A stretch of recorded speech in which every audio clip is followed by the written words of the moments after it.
Bem-vindo ao segundo episódio do podcast Impulsos da Biogen, um podcast focado no doente com esclerose múltipla. A esclerose múltipla é uma doença crónica, autoimune, inflamatória e degenerativa do sistema nervoso central. Surge frequentemente em adultos jovens, afeta mais mulheres do que homens, e os sintomas mais característicos são a fadiga, parestesias, problemas de coordenação e do equilíbrio, tremores e alterações visuais. Sendo uma doença crónica e degenerativa, é essencial garantir aos doentes e aos seus cuidadores todo o apoio social necessário e disponível em Portugal. Mas qual será o enquadramento legal do doente no âmbito dos benefícios sociais com esclerose múltipla? Quais os benefícios a que tem direito?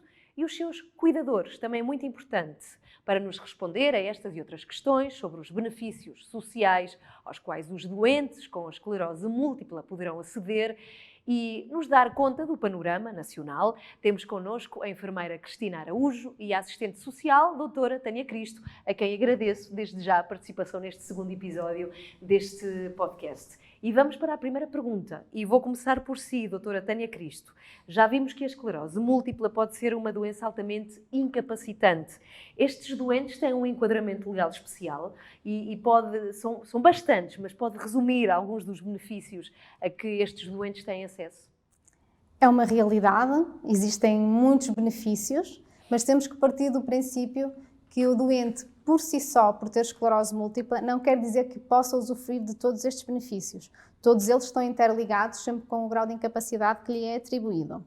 Mas podemos falar de um fenómeno muito importante, que é a situação da pensão de invalidez, porque, por norma, as pessoas têm direito a uma pensão de invalidez, mas, ao abrigo da esclerose múltipla, estão protegidos pelo regime especial da proteção da invalidez. Ou seja, quando fazem um pedido, devem sempre focar a Lei 90, senão vão ser contabilizados os anos de descontos de uma forma geral. Lei 90 sim. É a lei que está ao abrigo do regime especial da proteção de invalidez. Então, aí podem ter uma pensão de invalidez ou relativa ou absoluta, de acordo com as suas incapacidades, porque é uma pensão que é atribuída de acordo com a sua incapacidade para a atividade profissional. Não como uma atividade como um todo, mas sim como uma atividade profissional que exerce no momento ou última anteriormente exercida. Existe um outro que é o complemento por dependência, para pessoas que já estão num grau de dependência mais elaborado. Podemos também falar dos produtos de apoio, que é um outro benefício, porque tem a ver não só, porque as pessoas associam sempre produtos de apoio a camas, a cadeiras de rodas, não. Estamos a falar de softwares de informática, plataformas. Também. Camas e cadeiras de rodas também fazem parte. Tudo faz parte do mesmo bolo, mas infelizmente as pessoas associam sempre os produtos de apoio a camas e a cadeiras. Não. Há uma panóplia de equipamentos que podem ser adjudicados e não é só pela Segurança Social, mas por outras entidades. Porque, por norma, as pessoas fazem um pedido à Segurança Social, são pedidos muito demorados e há outras entidades que os podem prescrever. E que esses materiais são esses? Falava de software, por exemplo? Softwares de informática, softwares para simplificar o seu dia-a-dia na atividade profissional. São variadíssimos e que as pessoas não têm conhecimento. Associam sempre a equipamentos técnicos para adjudicar para diminuir as suas limitações, mas de facto não. Conseguimos pedir outros equipamentos completamente diversos. E não só então pela Segurança Social, como eu estava a dizer, mas sim nas entidades prestadoras da saúde, como hospitais ou centros de saúde, no Ministério da Educação, se a pessoa ainda estiver a estudar, através do IFP, se a pessoa estiver a trabalhar, e depois então, por si só, a Segurança Social, que dá o apoio de uma forma generalista, independentemente da idade e da profissão, ou até do seu estado ativo ou inativo, perante a sociedade. Existe um outro apoio, que é o MAVI. Não sei se alguém já ouviu falar, mas é extremamente importante para pessoas que ainda estão ativas, porque partindo do princípio que a maior parte dos apoios... MAVI, é isso? Sim, é para que fique claro. Movimento de Apoio à Vida Independente. Okay. Porquê? Porque geralmente a maior parte dos apoios são direcionadas para pessoas que já estão num grau de dependência elevado ou que têm um enorme número de incapacidades. E o MAVI veio ajudar no sentido de criar centros de apoio à vida independente, em que se pode disponibilizar uma assistente pessoal para um simples acompanhamento de uma pessoa que tem problemas de locomoção e que quer continuar a trabalhar, mas não tem como ir para o emprego, precisa de um motorista, precisa de alguém que lhe ajude nas atividades para levar para uma formação profissional. Então esse apoio é essencial para pessoas que mantêm a sua vida ativa, porque a esclerose múltipla, como afeta pessoas muito jovens, acho que este apoio é essencial e deve ser divulgado, porque muitas pessoas não o conhecem e poderiam usufruir deste serviço. Tânia, eu já percebi Sim. que a lista de benefícios é longa, varia de doente para doente e da sua condição. Há algum sítio onde esteja toda esta informação? Toda esta informação pode ser nesta parte, que até agora estes apoios que eu falei fazem parte da proteção social, estão todos no site da Segurança Social, com guias sempre atualizados. Existe também o Guia do Apoio à Pessoa com Deficiência, lançado também em parceria com o Instituto Nacional da Reabilitação, e onde a informação consegue estar atualizada. E também no site do Serviço Nacional de Saúde existem lá guias com toda a informação e sempre o mais atualizado possível. Nunca esquecendo que as instituições das patologias servem mesmo para orientar os doentes, por isso a melhor forma será sempre entrar em contacto com uma instituição da sua patologia e tentar ter o máximo de informações, porque o que acontece muitas vezes, eu trabalho numa associação e passo por isso, é que as pessoas dão entrada a alguns processos que estão completamente longe do que efetivamente eles pretendiam e perde-se muito tempo, ou seja, o nosso sistema é tão burocrático, quando vamos a ver, já se passou mais de um ano com um pedido para o qual não vão ter direito. Portanto, porque vocês não dão essa reúnem os ajuda, critérios. também deve haver pessoas muito perdidas, não é? Sim. E vocês dão essa ajuda. Enfermeira Cristina Araújo, já agora pergunto-lhe, falávamos que as pessoas com esclerose múltipla não são todas iguais, cada uma tem os seus sintomas, nível de incapacidade. Pergunto se, ao acompanhar estes doentes de uma forma próxima, como faz, se, no que diz respeito a apoios sociais, faz sentido juntar doentes em grupos diferenciados, dependendo da sua situação. A mim faz-me sentido, e porque quando se diz é uma doença altamente incapacitante, não é bem assim. Portanto, há algum grupo de doentes, se calhar 15% dos doentes têm uma doença que se apresenta altamente incapacitante. Mas os restantes adultos jovens e os outros adolescentes não têm esta nomenclatura, não se pode ser aplicada com eles. E a legislação muitas das vezes não está de acordo com a evolução que houve da ciência e da doença. Porque há 30 anos atrás fazia sentido nós dizermos que a maior parte das pessoas com esclerose múltipla apresentava-se de uma forma altamente incapacitante. Ora, isto não é a realidade. Agora, as pessoas que são 60% delas, na realidade apresentam-se como nós aqui nesta sala, nós as três, então, pois, claro que se calhar nós temos direito ou não a estes apoios que a Tânia Cristo falou. Se calhar temos. Porquê? Porque a esclerose múltipla tem os sintomas e os sinais invisíveis. E a campanha da esclerose múltipla em 2019 alertou bem a comunidade e a sociedade para esta barreira que existe na esclerose múltipla e a desmistificação na sociedade, alertar a sociedade, o jornalismo, os meios de comunicação, os políticos, para estas características. Portanto, a mim faz-me todo o sentido dividir-se os apoios, é verdade que sim, mas o doente perceber que não é para eu estar numa cadeira de rodas, não é para eu estar num andarilho que eu tenho que recorrer à associação, à assistente social. Está a compreender? Sim. Mas, para se ter acesso aos apoios que já existem, que já estão preconizados, é muito importante que os doentes com esclerose múltipla atestem o seu grau de incapacidade, preenchendo um documento que se chama Atestado Médico de Incapacidade Multiuso. E Tânia, pergunto-lhe, o que é ao certo este documento? Que benefícios é que traz? E já agora, como é que se pode solicitar? Como é que os doentes podem solicitá-lo? Eu costumo dizer que este atestado é o cartão do cidadão do doente com incapacidade. Isto porquê? Para qualquer apoio, para atestar a sua incapacidade, é sempre utilizado este atestado multiusos.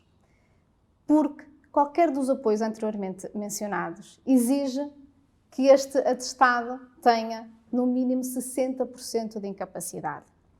Porquê é que é tão importante ter este atestado de incapacidade? Porque, para qualquer questão mesmo laboral, tirando todos os apoios anteriormente já mencionados, para questões laborais, para questões do cartão de estacionamento, para a aquisição de veículo, todos estes benefícios têm que estar atestados neste certificado. Porquê? Porque tem um campo mesmo próprio para podermos pedir o cartão de estacionamento e para podermos comprar um veículo ao abrigo dos apoios para a deficiência.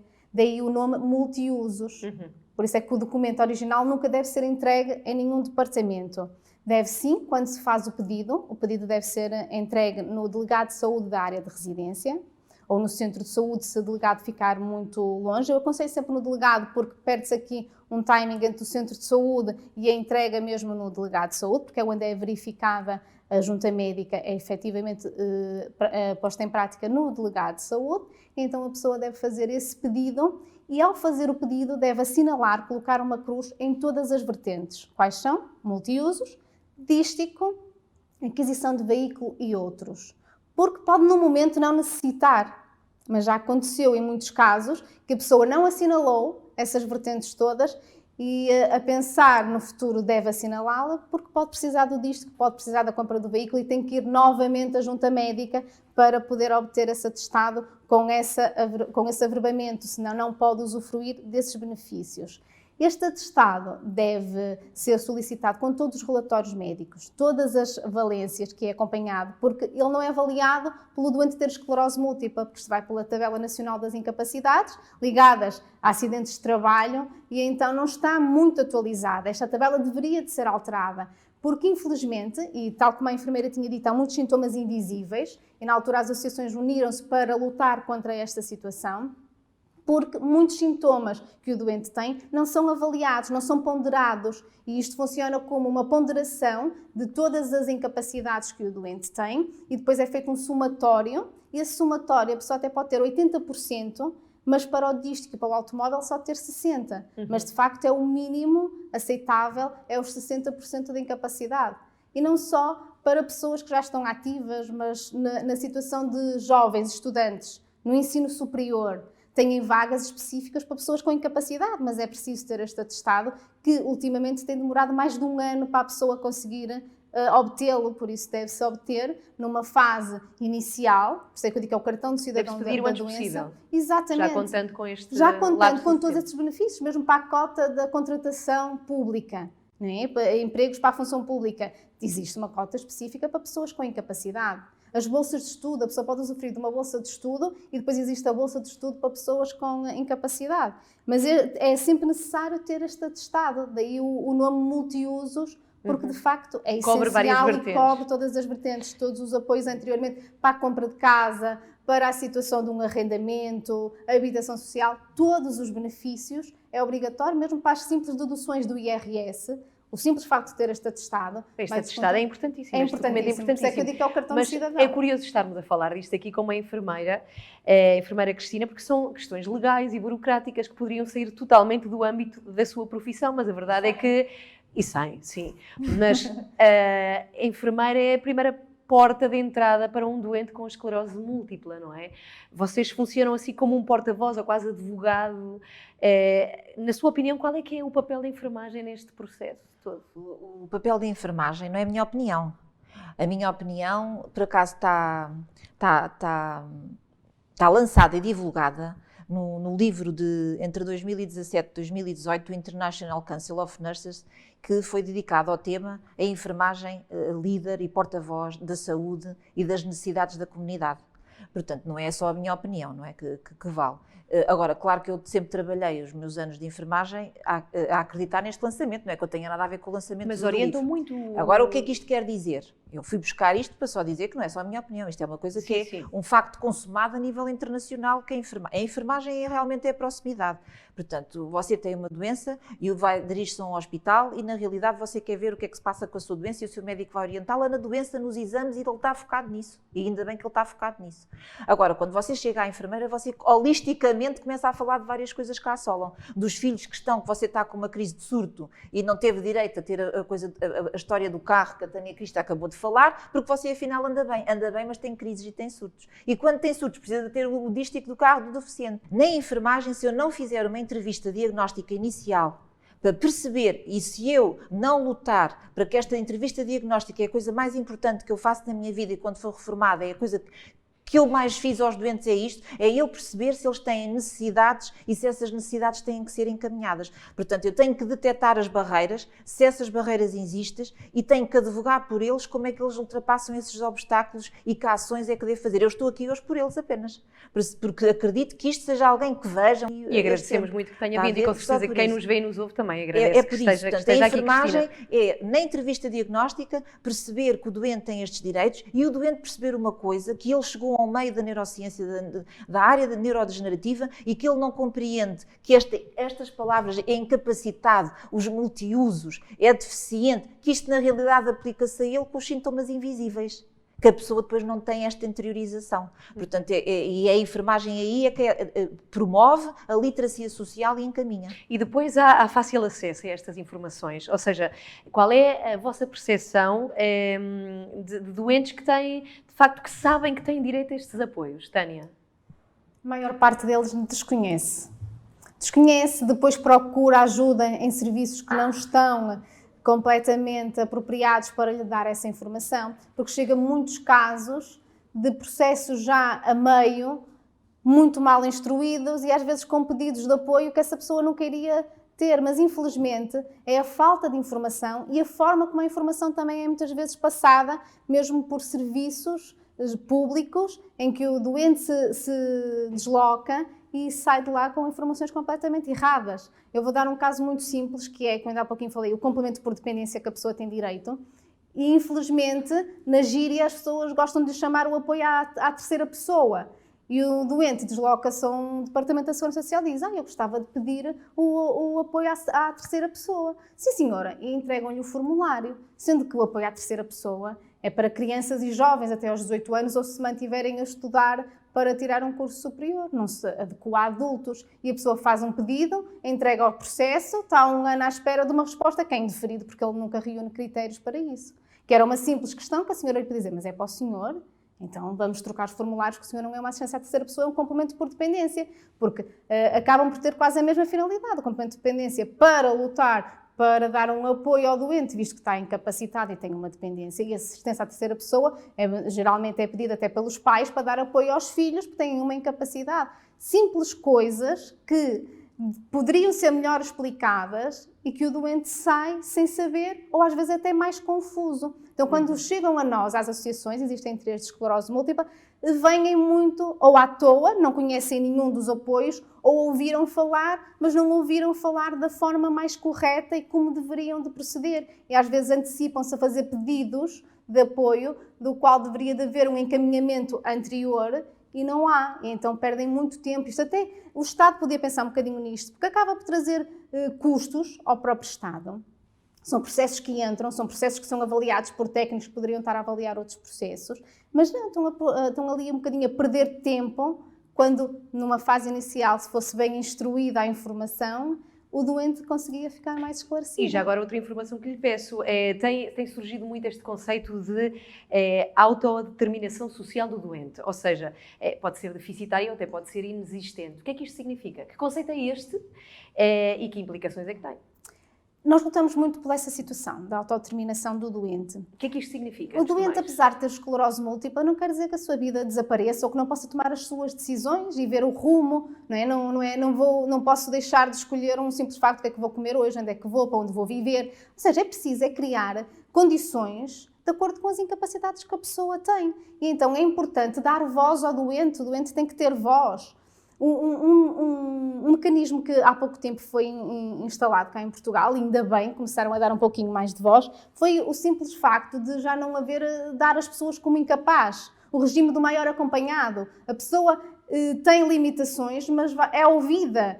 A pessoa pode não ter limitações de fazer a sua gestão financeira, mas pode tomar a decisão de poder casar, de poder adotar. E isso é uma medida que eu acho que foi essencial para começar a dar voz às pessoas. Nós lá na instituição tivemos alguns projetos ligados mesmo ao dar voz ao doente, uma participação ativa na sociedade, porque o doente tem que trabalhar em consonância com todos os técnicos que o acompanham, não tem simplesmente que ouvir e cumprir as regras de acordo com o que lhes é imposto. Então achamos que é essencial dar voz ao doente, ter uma participação ativa na sociedade, porque isto também é que vai ajudar a desmistificar um bocadinho todas estas leis e estas burocracias, para não verem a pessoa como uma incapaz e deficiente, porque não, as pessoas com esclerose múltipla conseguem ser ativas, manter a sua vida profissional, casar, ter filhos. É preciso adaptar toda esta legislação.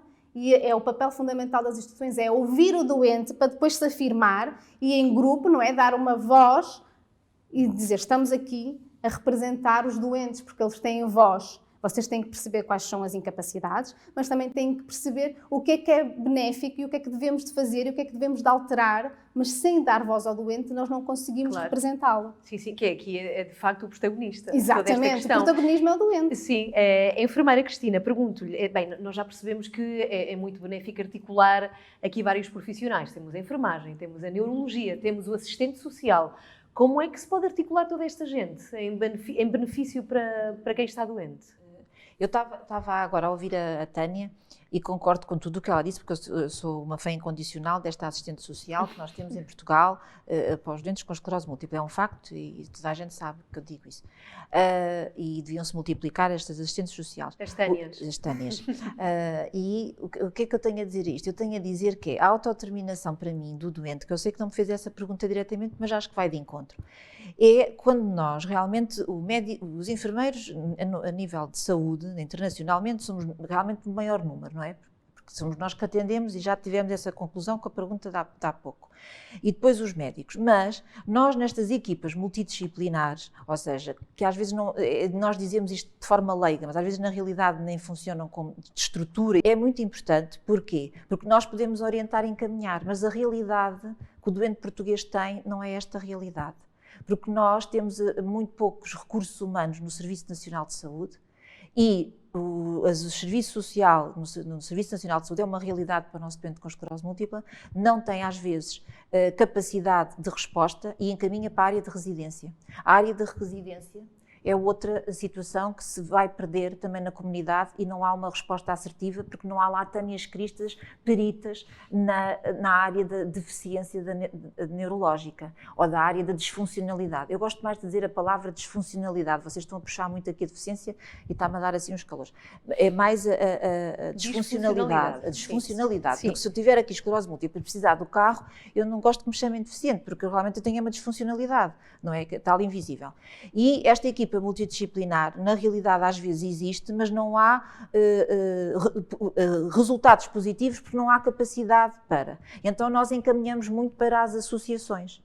Pronto. E a autodeterminação é nós fazermos crer ao doente, porque eu não sei nada disto de cor que ela está a dizer, eu tenho uma breve noção, não é? Agora, eu quando vejo o doente que precisa, holisticamente, precisa de vários apoios, claro que eu encaminho. Por exemplo, eu sou fã daqueles apoios que estão legislados, que quase ninguém conhece, que ainda há pouco a Tânia falou, que é do software disto e daquilo. Portanto, eu posso ter um funcionário no aeroporto de Lisboa, que agora até a teletrabalho ficou moda, mas antes do teletrabalho, muitas pessoas com esclerose múltipla deviam estar em teletrabalho.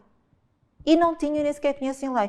Portanto, eu na realidade, eu só tenho é que apelar à ação do doente, ou seja, ele autodeterminar-se e insistir com... E informar-se. Informar-se também é muito importante. E outra questão, só queria aqui também acrescentar, não sei se estou já a esticar um bocadinho o tempo, que é, o doente, ao informar-se, acontece este problema que a Tânia Cristas está aqui a falar, que é, ele informa-se, ele sabe, mas depois os processos são mal entregues, os assistentes não estão. E estamos aqui a focar muito o doente. O doente.